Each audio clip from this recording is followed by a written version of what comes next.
السلام علیکم ورحمۃ اللہ وبرکاتہ۔ ہماری آج کی صورت مبارکہ کا نام سورۃ تغابن ہے۔ یہ مدنی صورت ہے، اس کی 18 آیات ہیں اور 2 رکوع ہیں۔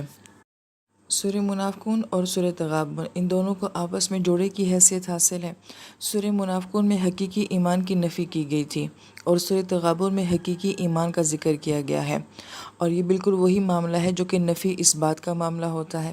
پہلے نفی کی بات کی گئی ہے اور پھر اس کے بعد اس بات کی بات کی گئی ہے، جیسے کہ ہمارے کلمے کی مثال لا الہ الا اللہ ہے۔ پہلے لا کے ذریعے ہر چیز کی نفی کی گئی ہے، پھر اللہ کا اس بات جو ہے وہ بیان کیا گیا ہے۔ اسی طرح ان دونوں صورتوں میں بھی پہلے یہ بتایا گیا ہے کہ منافق انسان کا جو ایمان ہوتا ہے وہ حقیقی ایمان نہیں ہوتا، تو پہلے اپنے اندر سے نفاق کی جو ہے وہ نفی کرنی ہوگی، پھر جو حقیقی ایمان ہوتا ہے جو کہ سورۃ تغابن بیان کرتی ہے، پھر وہ ایمان انسان کو نصیب ہوتا ہے۔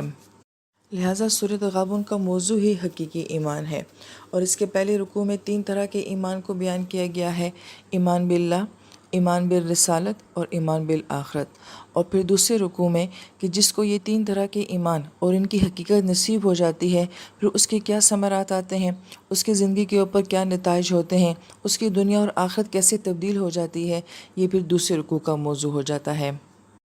اور پہلی 7 آیات میں سے 4 آیات ایسی ہیں جس میں صرف توحید باری تعالیٰ کو یعنی کہ ایمان باللہ کو بیان کیا گیا ہے۔ اور ایمان باللہ کو جب بیان کیا گیا ہے تو یہ صورت یہ کہتی ہے کہ یسبح للہ ما فی السماوات و ما فی الارض، کہ تسبیح بیان کرتی ہے جو کچھ بھی آسمانوں میں ہے اور جو کچھ بھی زمین میں ہے۔ لہ الملک و لہ الحمد، بادشاہت بھی اسی ہستی کی ہے اور تعریف بھی صرف اسی ہستی کے لیے ہے۔ وہو علی کل شیء قدیر، اور وہ ہستی ہر چیز کے اوپر قدرت رکھتی ہے۔ سورۃ تغابن اور ایمان باللہ کے ضمن میں ایک بات کا جان لینا ہر مسلمان کے لیے بہت ضروری ہے کہ میرا ایمان ہے کہ اللہ تعالیٰ کی ذات ہے، اللہ تعالیٰ کی ایک ہستی ہے جو اس کل کائنات کے نظام کو چلا رہی ہے۔ کل کائنات جو ہے وہ رب العزت کی تخلیق ہے، اور اللہ تعالیٰ جو ہے وہ حاضر اور موجود ہیں۔ جب میرا یہ ایمان اللہ تعالیٰ کی ذات کے بارے میں ہے، میرا یہ ایمان کس بیس کے اوپر ہے؟ کیا ہم وجود باری تعالیٰ کو اور کیا ہم اللہ تعالیٰ کی ہستی کو یا توحید کو جو ہے وہ کسی دلیل سے، کسی منطق سے، کسی لاجک سے ثابت کر سکتے ہیں؟ تو سب سے اہم بات جو مفسرین کرام یہ فرماتے ہیں کہ وجود باری تعالیٰ کو یا توحید کو کسی منطق، کسی دلیل سے جو ہے، کسی لاجک سے جو ہے وہ ثابت نہیں کیا جا سکتا ہے۔ جیسے کہ امام غزالی رحمہ اللہ تعالیٰ نے جو ہے وجود باری تعالیٰ کے بارے میں غالباً 100 سے اوپر جو ہے وہ دلائل دیے تھے، جبکہ آنے والے دور میں جو ماہر نفسیات کانٹس تھا اس نے ان تمام دلائل کا رد کر دیا تھا، جس کے اوپر علامہ اقبال نے یہ بات کہی تھی کہ توحید کو دلیل سے ثابت نہیں کیا جا سکتا۔ لہٰذا ایمان بالرسالت ایک ایسا معاملہ ہے جس کو ہم لاجک سے ثابت کر سکتے ہیں۔ ایمان بالآخرت کو جو ہے ہم بالکل منطق، دلیل اور لاجک سے ثابت کر سکتے ہیں، لیکن توحید باری تعالیٰ کو جو ہے یا وجود باری تعالیٰ کو جو ہے وہ کسی لاجک سے ثابت نہیں کیا جا سکتا۔ اب اگر یہ بات ہم کسی کے سامنے کہتے ہیں یا یہ میرا ایمان ہے کہ اللہ تعالیٰ کو جو ہے وہ دلیل سے ثابت نہیں کیا جا سکتا، تو پھر دوسرا سوال یہ آتا ہے کہ میں اپنے رب کو رب کیوں مانتی ہوں، اور میری توحید جو ہے اس کی کیا حیثیت اور کیا حقیقت ہے؟ تو اس کے بارے میں جو مفسرین کرام فرماتے ہیں، جو کہ ہمارے پورے قرآن کا ایک خاص موضوع بھی رہا ہے، کہ اللہ تعالیٰ نے اپنی ذات کو جاننے کے لیے 3 طرح کی آیات ہمیں دی ہیں۔ ایک آیات آفاقی ہیں کہ اللہ تعالیٰ فرماتے ہیں کہ کل جہان جو میں نے بنایا ہے اس کو دیکھو اور مجھے پہچانو اور مجھے جانو۔ آیات انفسی ہیں کہ انسان کے اندر جو ایک جہان آباد ہے، انسان خود جو ہے یہ ایک بہت بڑی دلیل ہے اللہ تعالیٰ کے وجود کے بارے میں۔ اور آیات انفسی میں ایک بہت ہی خوبصورت پہلو یہ ہے کہ میرے وجود کے اندر کیا ہے جس سے میں اپنے رب کو پہچانوں۔ تو اللہ تعالیٰ نے میرے اندر جو روح رکھی ہوئی ہے، یہ روح جو ہے اللہ تعالیٰ کو پہچاننے کا سب سے اہم ذریعہ ہے، کیونکہ جو میرے اندر روح ہے یہ اللہ تعالیٰ سے ملاقات کر کے آئی ہوئی ہے، اس نے رب العزت کو جو ہے براہ راست دیکھا ہوا ہے، لہٰذا یہ جانتی ہے اور یہ بڑے اچھے طریقے سے جانتی ہے کہ رب ہے، اللہ تعالیٰ کا وجود ہے۔ تو گویا کہ میرے پاس سب سے اہم ذریعہ یہ ہے جو اللہ تعالیٰ نے میرے اندر ایک روح رکھی ہے کہ اس سے میں اپنے رب کو پہچان سکتی ہوں۔ لہٰذا جس کی روح جتنی زیادہ پیور ہوگی، خالص ہوگی، بیدار ہوگی، وہ اپنے رب کو اتنی ہی زیادہ جلدی پہچان لے گی۔ یہ بات بہت گہری ہے جس کو الفاظ میں بعض اوقات نہیں بیان کیا جا سکتا، اس کو جس محسوس کیا جا سکتا ہے۔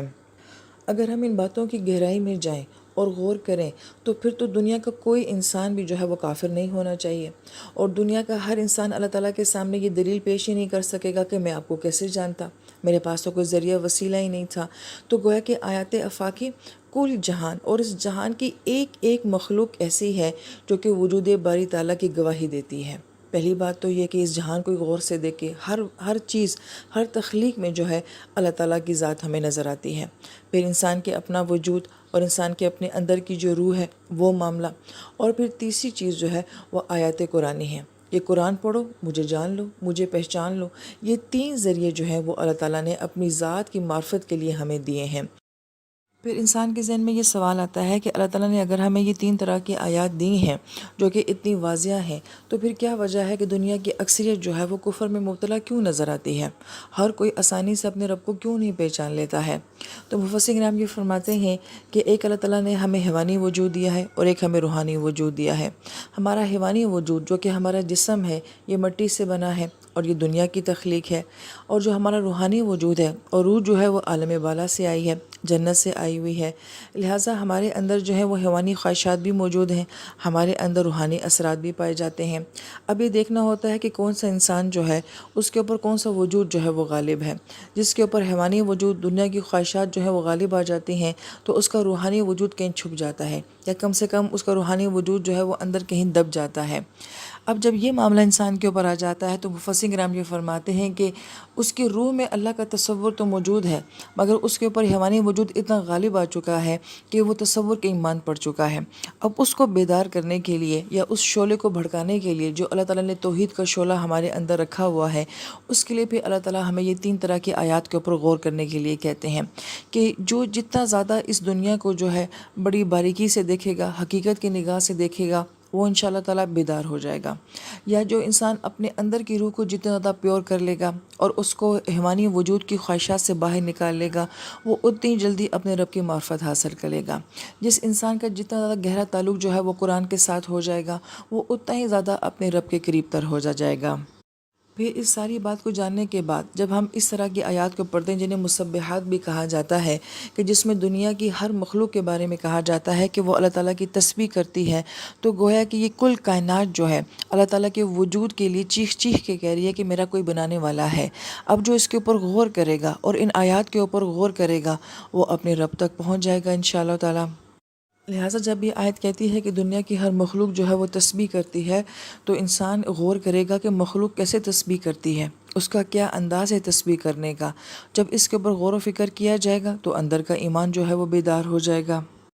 لہٰذا مفسر کرام یہ فرماتے ہیں کہ جب ہم قرآن میں غور کرتے ہیں تو ہمیں اللہ تعالیٰ دو انداز سے جو ہے اس طرح کی توحید کی دعوت دے رہے ہوتے ہیں۔ اللہ تعالیٰ کبھی سورج کی، چاند کی، ستاروں کی قسمیں کھاتے ہیں، آخری پاروں کا یہ موضوع رہا ہے، تو انسان کو یہ خیال آتا ہے کہ اللہ تعالیٰ کیوں، اللہ تعالیٰ کی ذات ہستی اتنی عرفہ و اعلیٰ ہے، مگر اللہ تعالیٰ کیوں جو ہے وہ سورج، چاند، ستاروں کی جو کہ اللہ تعالیٰ کی ہی تخلیق ہیں، تو اتنی بڑی ہستی جو ہے وہ اپنی ہی مخلوق کی قسمیں کیوں کھاتی ہے؟ تو گویا کہ کوئی بھی ایمان اور ذی شعور انسان جو ہے وہ پھر ان قسموں کے اوپر غور کرنا شروع کر دیتا ہے کہ آخر ان میں ایسی کیا بات ہے کہ اللہ تعالیٰ ان کی قسمیں کیوں کھا رہے ہیں۔ لہذا جب وہ غور کرے گا تو وہ اللہ تعالیٰ کی معرفت تک پہنچ جائے گا۔ اور یسبح للہ ما فی السماوات و ما فی الارض،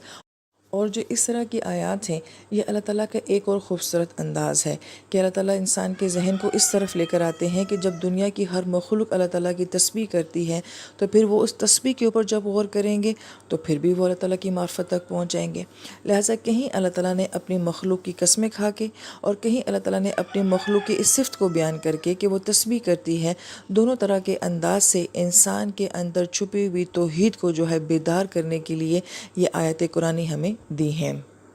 لہٰذا یہ کل کائنات جو ہے اس کے اوپر اللہ تعالیٰ کی توحید جو ہے وہ غالب ہے، اور توحید میرے اندر ہے۔ بڑی پیاری بات صوفیہ کرام یہ فرماتے ہیں کہ تم رب کو کہاں تلاش کرتے ہو، رب تو تمہارے اندر موجود ہے۔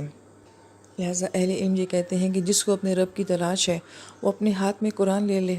کل کائنات کے اوپر غور کرے اور اپنے اندر اپنے رب کو تلاش کرنے کی کوشش کرے، تو انشاءاللہ اس کو منزل بہت جلد مل جائے گی۔